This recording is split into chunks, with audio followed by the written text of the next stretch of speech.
Monggo, Pak Dokter. Assalamualaikum warahmatullahi wabarakatuh. Waalaikumsalam. Suaranya Pak Dokter. Ini youtubernya nggak dengar. Terima kasih. Nampaknya kajian ini kemudian menarik sudah sampai ke sholat. Namun tadi dari yang pertama sebelum sampai ke sholat itu masih mukadimah terkait tadi disampaikan. Yang pertama, ini ngaji kitab ini tadi ada beberapa kata-kata atau lafaz yang belum sempat saya catat artinya. Jadi nanti mohon saya ingin di beberapa kata yang arti secara perkata aja ya, ejaan ya dicatat dulu. Terus nanti saya ada beberapa yang terkait dengan pemahaman tentang fikih ini. Tadi ada yang menarik sih, ada fikih, ada usul fikih.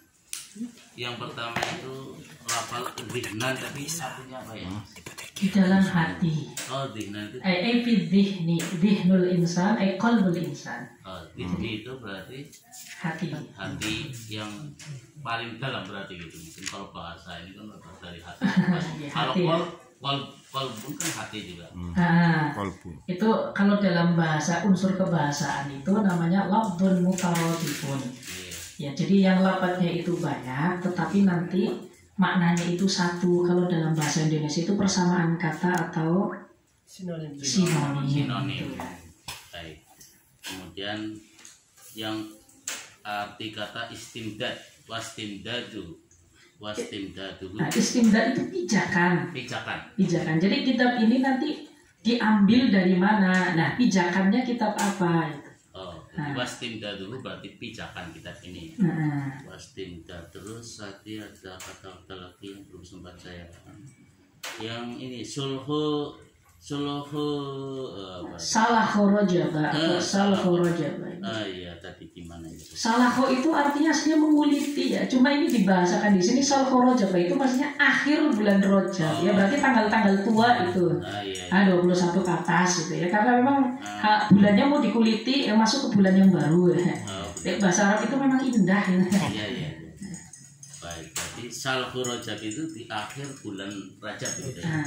Tanggal-tanggal tua. Cuma karena dulu itu tanggal tua. Karena dulu nggak ada catatan sipil, nggak ada capil ya, jadi tidak bisa dipastikan tanggalnya. Bayaran. Bisa nanti Pak Eko salvo bulan.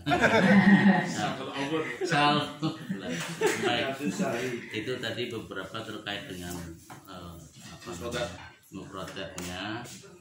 Kemudian tadi disampaikan bahwa kitab ini adalah mukhtasar yang dimana ini merupakan minal ikhtisar. Di situ tadi dinyatakan wastilahan al-ilmu bil ahkami syariah al-amaliyah al-muktasabu fi min adillatiha at-tafsiliyah. Nah, tadi saya dari sini mungkin ada pemahaman yang antara fikih dan usul fikih tadi ya. Dari pemahaman ini tadi as-syariah al-amaliyah. Ini yang terkait dengan fikih begitu. Nah, terus yang usul fikih tadi as-syariah yang kalau usul fikih itu lebih ke teorinya, teori untuk mengambil hukumnya. Nah, nanti produk hukum yang sudah matang itu jadinya fikih. Oh gitu. Nah, jadi perbedaannya itu antara fikih dan usul fikih gitu. Jadi kalau usul fikih lebih banyak tuh kaidah-kaidah, konsep-konsep tentang fikih. Ya, konsep-konsep pengambilan hukum fikih atau mana hijul ijtihad itu nanti larinya ke usul fikih. Teori-teorinya, kaidah-kaidahnya. Nah, kemudian di dalam kitab ini tadi juga disampaikan bahwa istimdad atau pijakannya ini adalah dari Alkitab, Sunnah, Ijma, Al-Qiyas. Ya, ini bisa kita pahami karena ini mengikuti mazhab Al-Imam Asy-Syafi'i. Nah, kalau pijakannya bukan karena mazhab kan ada 4. Iya. Ya, berarti pijakan antar mazhab itu yang apakah ada yang hanya berpijak kepada Alkitab As-Sunnah tanpa ijma qiyas, atau mungkin sebetulnya ijma dan qiyas tapi dalam istilah yang lain. Nah, saya kira ini perlu dipahami. Nah, apakah karena yang sekarang mazhab yang banyak kan hanya bilang kembali pada Al-Quran, hadis stok, bahkan ada yang hanya Al-Quran saja, malah mengabaikan hadis, karena dianggap hadis ini terlalu banyak dan bagaimana? Itu kan pemahaman yang begitu. Nah, bagaimana ini? Apakah kalau di mazhab yang lain pijakannya sama apa bukan? Gitu. Kitab jadi Al-Quran, Al-Hadis, Ijma dan Qiyas ini kalau menurut teori usul fiqh namanya Al-Adillah Al-Muttafaq alaih. Dalil-dalil yang memang disepakati oleh imam mujtahid. Nah ini namanya Al-Adillah Al-Muttafaq alaih. Ada 4 itu. Jadi Al-Quran, Ijma, Al-Quran, hadis atau sunnah, ijma dan qiyas. Ini namanya al-adillah al-muttafaq alaih. Artinya semua imam madhab atau semua mujtahid ketika mereka mengambil hukum akan selalu mengambil atau berbijakan kepada 4 dalil ini. Itu pasti. Ya terutama Imam Abu Hanifah. Hanya saja nanti kecenderungannya itu yang berbeda. Imam Abu Hanifah itu nanti yang pertama kecenderungannya kepada Al-Quran. Setelah Al-Quran nanti kembali kepada hadis. Nah kecenderungannya ketiga Imam Abu Hanifah ini lebih banyak kepada qiyas. Kenapa? Karena kita melihatnya kepada fakta sejarah. Imam Abu Hanifah itu hidup di daerah Irak, di mana Irak itu jaraknya dengan Madinah itu jauh sekali. Kalau Madinah itu bisa dikatakan itu sebuah negara tetapi yang memang tidak terlalu banyak pernak-pernik kehidupan kalau dibanding dengan Irak dengan 2 kota besarnya Kufah dan Basrah. Maka di saat itu kemungkinan memalsukan hadis itu sangat besar. Sehingga Imam Abu Hanifah daripada beliau berpijak atau beliau tidak yakin dengan hadis yang sampai ke dirinya beliau, karena hadis kan harus ada riwayatnya. Beliau tidak sampai kepada beliau tidak yakin, maka beliau lebih menggunakan kias dari hasil tadi ilat yang diambil daripada dalil-dalil Al-Quran.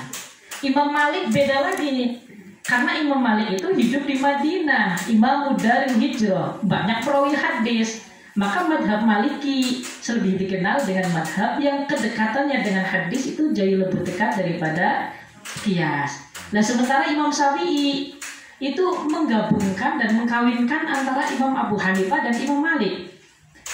Ya sewaktu-waktu dalil Al-Qur'annya itu diperkuat, hadisnya juga diperbanyak, namun analogi atau kiasnya juga matang. Itu Imam Syafi'i. Makanya teori usul fiqh yang pertama kali mencetuskan itu adalah Imam Syafi'i. Nah, Imam Ahmad bin Hambal atau sering disebut dengan madhab Hambali, karena memang beliau kepakarannya di hadis, maka sebenarnya madhabnya Imam Ahmad bin Hambal itu lebih dekat dengan madhabu ahli hadis. Memang ada sekelompok ulama ahli mujtahid selain imam 4 ini yang hanya berpegangan kepada Al-Quran dan hadis saja. Jadi antaranya adalah Dawud ad-Dhahiri. Namun pandangan Dawud ad-Dhahiri yang mengingkari ijma ini sangat-sangat dibantah oleh ulama, sehingga di kalangan umat Islam pemikiran-pemikiran Dawud ad-Dhahiri itu tidak dijadikan sebagai madhab tersendiri. Itu di dalam kalangan umat Islam. Kenapa? Di antaranya yang pertama adalah Dawud ad-Dhahiri itu tidak memiliki konsep ijtihad yang dijelaskan secara detail oleh beliau. Beda dengan Imam 4 ini. Itu yang pertama. Kemudian peninggalan-peninggalannya itu tidak ada yang terbukukan. Ya meskipun Imam Ibnu Hazm itu membukakan pandangannya Dawud ad-Dhahiri di dalam kitab Al-Muhalla. Beda dengan kita yang lain. Imam 4 itu kan pengambilan hukumnya jelas, lalu peninggalannya ada, bentuk nyatanya ada. Ini loh tulisannya beliau itu. Imam Malik di dalam kitab Al-Muwatta'nya, kitab hadis, sekarang masih ada kitabnya. Imam Syafi'i di dalam kitab Al-Umnya, di dalam kitab Al-Imlanya, di dalam Nihayatul Madlabnya. Kemudian Al-Imam Abu Hanifah itu di dalam kitab Hasyiah Ibnu Abidinnya yang ditulis oleh muridnya dalam kitab-kitabnya. Kemudian ada Raddul Mukhtar gitu ya. Kemudian Imam Ahmad bin Hanbal juga di dalam kitabnya ada itu. Jadi bukti fisik pendapat beliau ada tertuliskan, yang dituliskan oleh murid-murid beliau yang sudah diakui kapasitas keilmuannya. Itu semacam itu.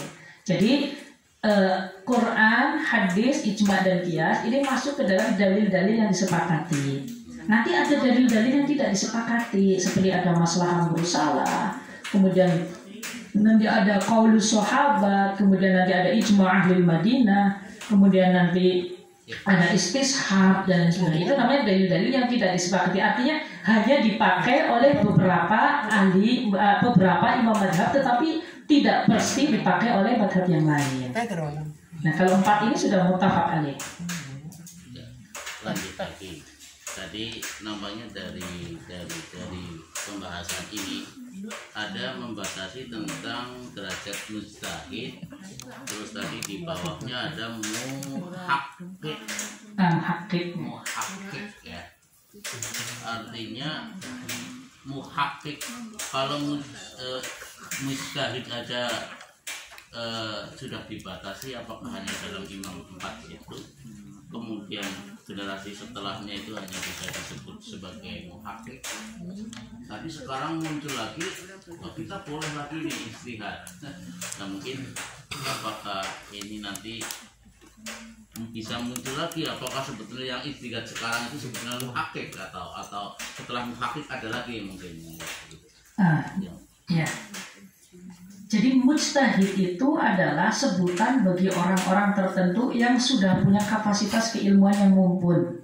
Nah, pertanyaannya, apakah mujtahid itu dibatasi? Tidak, agama tidak memberikan batasan kepada mujtahid. Siapapun boleh berijtihad. Dengan tanda kutip, asal syarat-syarat mujtahid itu harus terpenuhi. Yang pertama, harus paham Al-Quran, baik dari bahasanya, uslubnya. Makanya harus paham lughah. Belajar sastra Arab dulu 15 tahun di pedalaman Arab.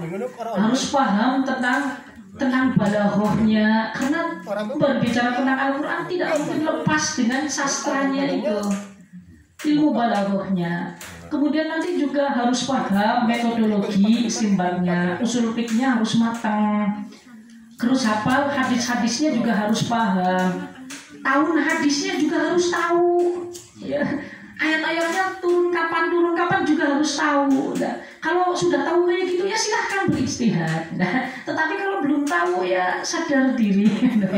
Jangan berani-berani. Itu mujtahid. Dan mujtahid itu tidak dibatasi ya. Cuma mujtahid itu juga ada tingkatannya. Mujtahid itu ada tingkatannya. Yang pertama itu namanya mujtahid mustaqil. Mujtahid mustaqil itu ya ketika menganalisis teks Al-Quran, Al-Hadis, dia membuat teori sendiri dari hasil analisa kepada Al-Quran dan Al-Hadis. Lalu beliau juga mengistimbatkan sebuah hukum dengan teori yang dibuat. Tentunya teori yang dibangun dengan kaidah-kaidah Al-Quran dan Hadis.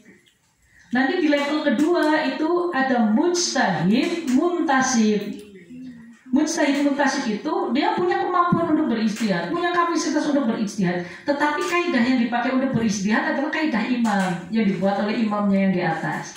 Kemudian nanti ada mujtahidut tarjih. Mujtahidut tarjih itu dia punya kemampuan untuk mengambil hukum, tetapi tidak bisa membuat sebuah kaidah, tapi bisa dengan kaidah tersebut mengambil hukum, lalu bisa menimbang mana pendapat yang kuat, mana pendapat yang lemah. Nah, yang terakhir itu nanti mujtahidul fatwa.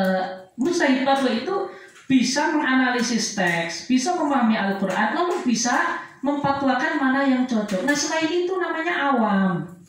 Awam itu yang tidak bisa berijtihad. Awam juga berlevel-level itu ya. Awam itu ada awam level 1, awam level 2. Ya kita itu awam-awam level bawahan lah. Intinya terima produk matang gitu saja.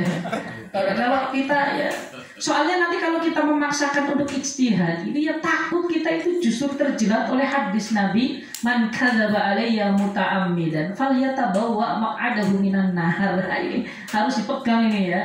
Kalau kita itu berani berbohong kepada Nabi, ya maksudnya tadi menafsirkan tetapi tidak punya kaidah penafsiran, memahami hadis tetapi tidak punya pengetahuan yang luas tentang hadis. Ya, siap-siap saja kamu sedang membangun rumahmu di neraka. Ini ya. Gitu ya. Jadi levelnya memang semacam itu. Jadi kalau ditanya apakah mungkin mujtahid itu masih ada, itu tidak ditutup sampai sepanjang masa. Cuma pertanyaannya, apakah ada orang yang mampu sampai kepada level tersebut? Nah, jawabannya adalah tidak mungkin, karena syarat daripada ijtihad itu adalah syaratun mu'jizun. Syaratun yang memang sebenarnya syarat-syarat tersebut yang menjadikan generasi-generasi di saat ini itu tidak mampu untuk sampai ke level tersebut. Ayo, ngaten Pak Dokter. Monggo, ada yang lain? Silakan. Yang terkait muhakkik tadi berarti. Nah, kalau muhakkik itu berarti orang yang paham pendapat, ya. Tentunya muhakkik itu juga punya kemampuan untuk menganalisis teks Al-Quran, punya kemampuan. Jadi pendapat-pendapat ahli fikih itu kan banyak, dikumpulkan jadi satu, lalu dianalisa satu-satu. Ulama ini bilang kalau ini haram, dalilnya dilihat dari Al-Quran, mana sih dalilnya, oh ini. Hadisnya mana, oh ini. Setelah hadisnya mana, ada pendapat lain, oh hadisnya ini hadis sahih atau hasan atau dhaif ini. Kita prosesnya itu panjang. Bahkan satu pendapat itu bisa bertahun-tahun gitu ya. Makanya mereka satu hari satu malam itu nggak bisa tidur. Makanya termasuk itu deritanya orang alim itu yang nggak bisa tidur gasik. Makanya paling enak jadi orang bodoh itu karena nggak kepikiran apa-apa itu. Kalau kan mau tidur aja kepikiran. Apalagi kalau ada masalah ditanyakan, lah itu kepikiran terus malam. Aduh ini apa ini. Ya ada enaknya ada tidak lah ya. Terus itu muhakkik. Jadi dikumpulkan jadi satu, lalu dianalisis, diambil pendapat yang paling kuat di antaranya. Ini namanya muhakkik. Jadi hobinya itu yang ngumpulin pandangan ulama jadi satu, diambil pandangan yang paling tepat berdasarkan dalilnya. Bukan tepat menurut keinginan sendiri, bukan, tetapi berdasarkan dalilnya. Itu namanya muhakkik. Artinya juga kita harus pahami juga bahwa periode para imam itu kan sebelum periode para ahli hadis yang kayak Imam Bukhari dan Muslim, sehingga di sini mungkin dalam terkait dengan muhakkik itu juga termasuk di dalam mengkaji, karena generasinya kan para imam mazhab ini kan sebelum generasi Bukhari itu para, artinya nanti mungkin di situlah mungkin terjadi banyak perbedaan antara ijma as-sunnah sendiri, kemudian kecenderungan tadi yang disampaikan tadi, kecenderungan bahwa Imam Hanafi, Imam Malik ini berbeda kecenderungannya mengambil adillah sumber-sumber. Karena pada saat itu kan berarti belum ada pembukuan seperti kitab hadis yang kayak Imam Bukhari, karena generasinya kan berarti kalau Imam Bukhari kan sudah 200-an. Bukhari kan 500 ya Hijriah. Kalau Imam ini kan dari 200 Hijriah. Barangkali itu juga yang termasuk membedakan ataupun membedakan kecenderungan tadi para imam mazhab. Mungkin jadi sebenarnya ini setelah era baginda Nabi Shallallahu Alaihi Wasallam itu meninggal kan masuk generasi para sahabat. Maka prioritas sahabat di saat itu yang dibukukan adalah Al-Quran. Ya, diawali di masa Khalifah Abu Bakar radhiyallahu ta'ala setelah terjadi pertempuran Yamamah, di mana 70 orang syahid itu semuanya adalah penghafal Al-Quran. Maka ada ide derian daripada Sayyidina Umar radhiyallahu ta'ala untuk membukukan Al-Quran. Nah, maka di situ prioritas utama itu adalah Al-Quran. Lalu kemudian di masa pemerintah Utsman bin Affan, artinya punya ide juga untuk memperbanyak Al-Quran yang asalnya hanya satu yang disimpan di rumahnya Sayyidah Hafsah bintu Umar, diambil oleh Utsman lalu ditulis kembali menjadi 5 mushaf.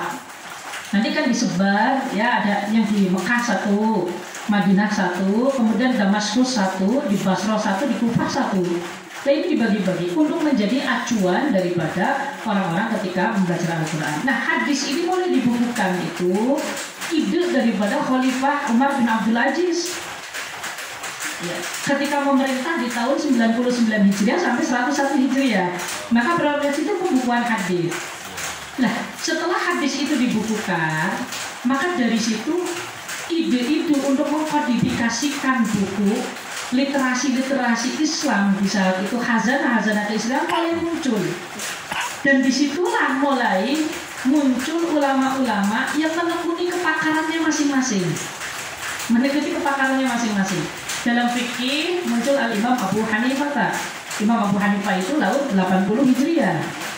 Kemudian muncul Imam Malik yang lahir tahun 93 Hijriah. Kemudian muncul Imam Syafi'i yang lahir tahun 150 Hijriah. Muncul juga Imam Ahmad bin Hambal yang lahir tahun 130 Hijriah ke atas. Ini jadi generasi-generasi. Jadi periode kedua atau abad kedua itu adalah sering disebut dengan Asrud Dahabi, masa keemasan, di mana setiap ulama itu mulai menunjukkan kepakarannya masing-masing. Namun di sisi lain, ilmu hadis juga berkembang. Mulai dari pengumpulan hadis yang diawali dengan muwatta'nya Imam Malik itu tadi di masa Khalifah Umar bin Abdul Aziz. Maka muncul teori-teori ilmu hadis, usulul hadis, kemudian tafsir, kemudian ini. Jadi itu sebenarnya kemunculan itu beriringan. Hanya saja itu dengan kepakarannya masing-masing. Ilmu qiraat juga muncul juga di saat itu. Yang menjadi pelopornya adalah orang-orang ahli Kufah. Nahwu juga muncul. Jadi itu memang masa di mana pembukuan itu sedang geliat-geliat pembukuan itu di saat itu, atau penulisan itu sangat berkembang dan bersamaan.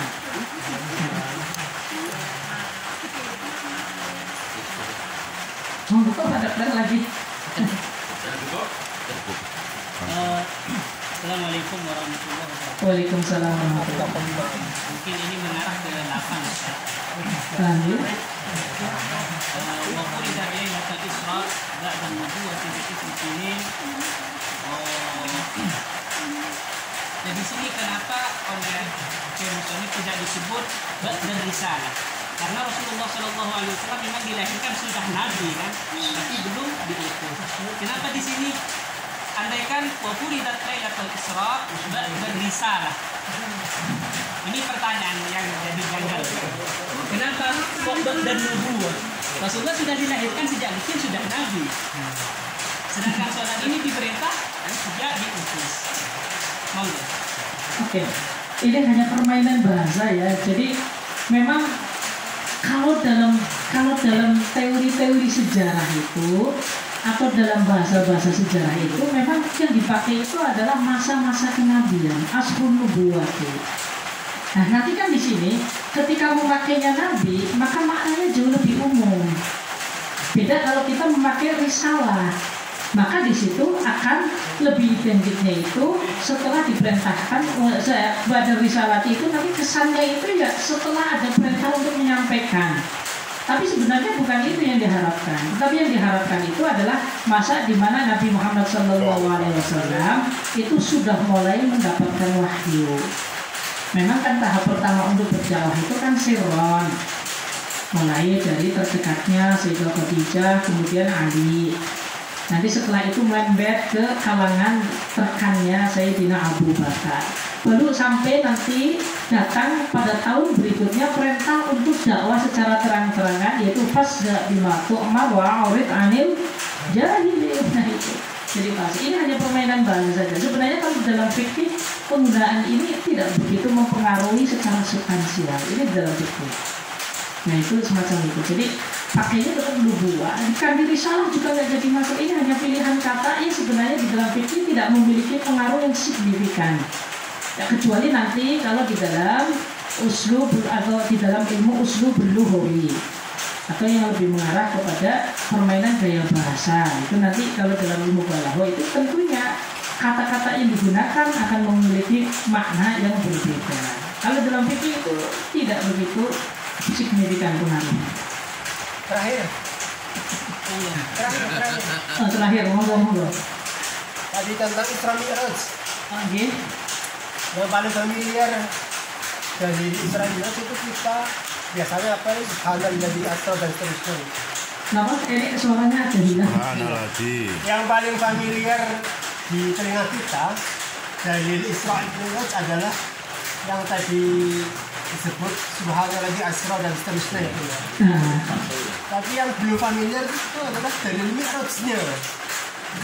Untuk Pak Kiai atau Mas Kiai Bisriki punya dalil yang referensi yang mencerahkan kita dari mi'raj kan?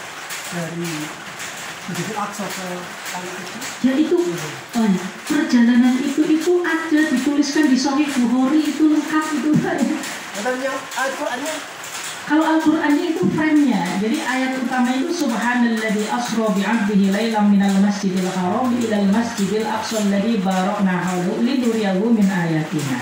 Lalu cerita Al-Qur'an itu kan terkadang dalam bentuk global. Nah kalau memang diceritakan secara utuh ya Al-Quran ini nggak bisa dihafal, susah. Kita yang 30 juz, kemudian 114 surat, 6.666 ayat, hafalnya itu ya amma yatasa'alun ke bawah ya. Sudah itu minta diskon lagi surat-surat pamungkas ya. Qul huwallahu ahad inna a'tainakal kautsar. Itu ya idaja surat-surat pamungkas sama Al-Fatihah.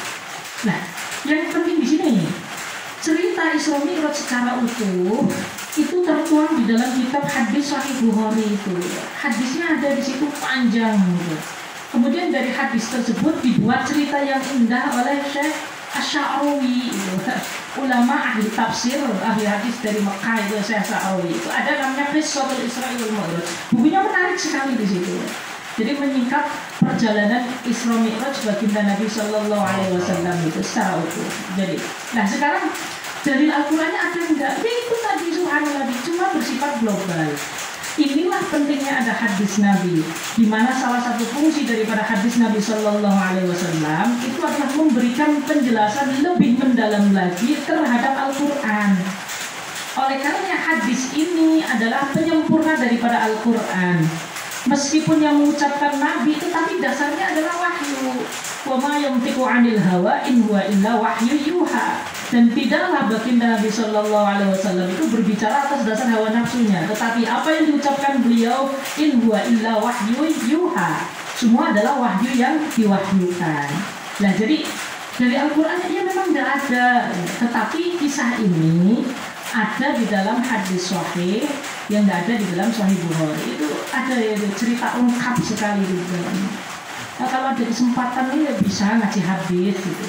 Kalau tafsir sudah diwakili itu hari Minggu pagi. Ya, fikih ini nanti hadis di lain waktu lagi. Itu menarik sekali. Jadi tidak ada ayatnya. Ini terus nggak ada ayat. tidak ada ayatnya. Ayatnya Hadisnya. Katanya hadis. baik. Terima kasih ya. Soal lagi sudah ya cukup iya kasihan Paling terakhir sama enggak udah sejam setengah lebih, kasihan Patrenya itu tahu. Patrenya itu tahu. kasihan ustadznya lah. Iya, tadi kata saya metal sih. Baru pulang yang awal. Iya biar istirahat. Kalau buat ngaji nggak ada capeknya. Terus.